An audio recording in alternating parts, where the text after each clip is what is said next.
Hamas और Israel के माबैन 4 रोज़ा जंग बंदी आज से शुरू होगी। सीज फायर का आगाज मकामी वक्त के मुताबिक सुबह 7 बजे से होगा।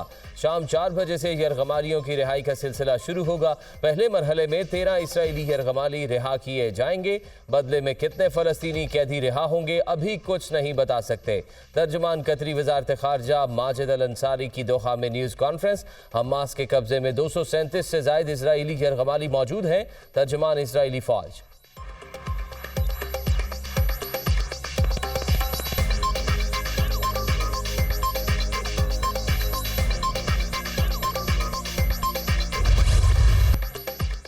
6 हफ्ते की खून रेजी में 15,000 से जायद फ़लस्तीनी शहीद। शोहदा में 6,000 से जायद बच्चे और 3,600 ख़वातीन शामिल, 33,000 से जायद जख्मी। जंगबंदी का मुआहदा होने के बावजूद इसराइली फ़ौज के निहत्थे फ़लस्तीनियों पर हमले। जबालिया में शदीद बमबारी, एक ही ख़ानदान के 52 अफराद शहीद। खान यूनिस में भी 10 अफराद लुक़मा अजल बन गए। खान यूनिस में इसराइल के हमलों में शहीद 111 फ़लस्तीनी इज्तमाई कब्र में सपुर्द खाक कर दिए गए।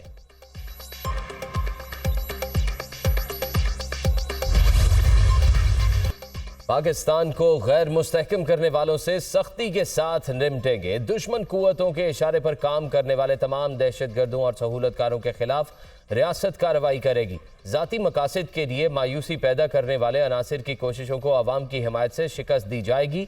पाक फौज इस्तेहकाम और सलामती के सफ़र में कौम का दिफा और खिदमत जारी रखेगी। Army chief general Syed Asim Munir की ज़ेर सदारत GHQ में फॉर्मेशन कमांडर्स कॉन्फ्रेंस के शुरका का आज़म।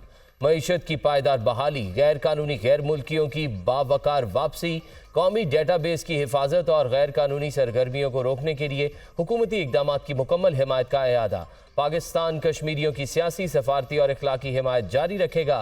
फ़लस्तीन के मसले पर 2 रियासती हल के हामी है, जिसकी बुनियाद 1967 से कबल की सरहदों पर है और दारुल हुकूमत अल कुद्स शरीफ है। फॉर्मेशन कमांडर्स कॉन्फ्रेंस का एलामिया। आर्मी चीफ का ऑपरेशनल तैयारियों और तरबियत के आला मयार पर इजहार इत्मीनान। शोहदा की अजीम कुर्बानियों को ज़बरदस्त खिराज तहसीन।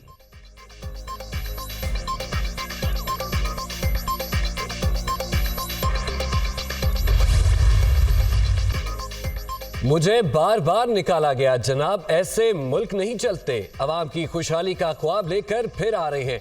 सियासत के लिए झूठ नहीं बोलता, लोगों को धोखा देकर वोट नहीं लूंगा। मुझसे बड़ा जालिम कोई नहीं होगा अगर लोगों को धोखा दूं। हमारे दौर के बाद आने वाली हुकूमत ने कल्चर को तबाह किया। हसद, बुग़्ज़, मुनाफ़क़त को फ़रोग़ दिया गया। अपने दौर में IMF को खुदा हाफिज कह चुके थे। अमेरिका के $5 अरब की पेशकश के बावजूद एटमी धमाके किए। हमने पहली बार सिंध में कोयले की कान पर काम शुरू किया।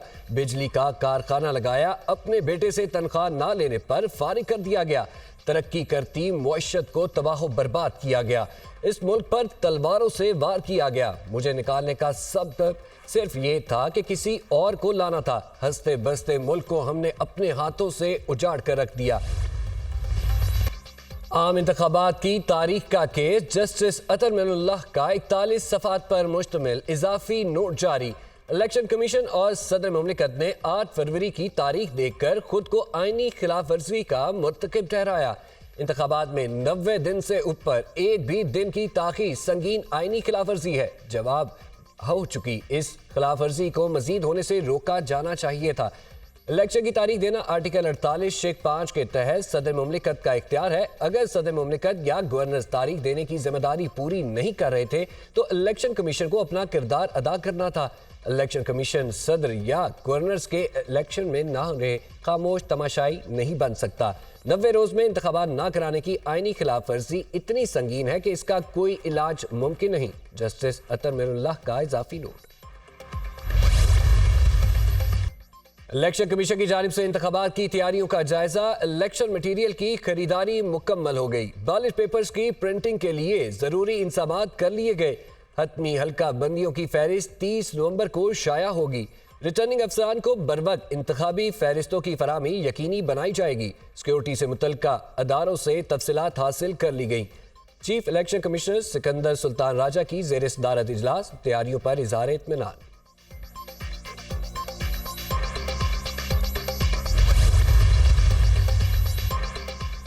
पाकिस्तान तहरीक इंसाफ का बल्ले का निशान बरकरार। PTI के इंट्रा पार्टी इलेक्शन कलअदम करार। इलेक्शन कमीशन का 20 रोज में दोबारा इंट्रा पार्टी इंतखाबात कराने का हुक्म। पीटीआई इंट्रा पार्टी इंतखाबात पर इलेक्शन कमीशन ने महफूज फैसला सुना दिया। पीटीआई के इंट्रा पार्टी इंतखाबात आइन के मुताबिक शफाफ नहीं थे। इलेक्शन के बाद 7 दिन में रिपोर्ट जमा करवाएं, नाकामी की सूरत में कार्रवाई की जाएगी। Election commission हुक्काम। तहरीक इंसाफ का इलेक्शन कमीशन के फैसले को हाई कोर्ट में चैलेंज करने का ऐलान।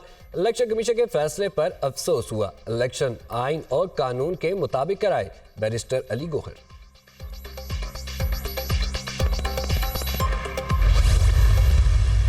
ये फैसला कर रहे हैं कि मार्केट फ्राइडे और सैटरडे को 3 बजे खुलेंगी और रात तक वो खोल लें, कोई हर्ज नहीं है, लेकिन 3 बजे खुलेंगी। संडे को पूरी मार्केट्स हर तरह की वो क्लोज होगी। वो डिस्ट्रिक्ट गवर्नमेंट्स तमाम 6 डिवीजन में इंश्योर करेंगी कि संडे को हर तरह का कारोबार बंद हो। रेस्टोरेंट्स भी इस तरह 3 बजे फ्राइडे सैटरडे को खुलेंगे। ऑफिसेज फ्राइडे को खुले रहेंगे, लेकिन सैटरडे को 3 बजे के बाद वो खोल सकते हैं, सुबह में वो ना खोलें। मास्क प्लीज़ पहन के रखें ताकि आपको सेहत के ऊपर वो कम से कम आपकी ख़राब करे। स्मोक की रोकथाम के लिए पंजाब हुकूमत के बड़े फैसले। आज और कल लाहौर समेत पंजाब के 10 अजला में स्कूल और कॉलेजेस बंद रहेंगे। मार्केटें और दफातर हफ्ते को दोपहर 3 बजे खोलने की इजाजत। इतवार को तमाम कारोबार बंद होगा। पंजाब हुकूमत का 10,000 तलबा को सब्सिडी पर इलेक्ट्रिक बाइक देने का ऐलान। इतवार की सुबह से शाम 5 बजे तक लाहौर की मार रोड पर साइकिलिंग होगी। मसनूई बारिश से मुतालिक तैयारी शुरू कर दें। शहरी स्मोक से बचने के लिए मास्क का इस्तेमाल जरूर करें। निगरान वज़ीर आला पंजाब मोहसिन नकवी की न्यूज़ कॉन्फ्रेंस।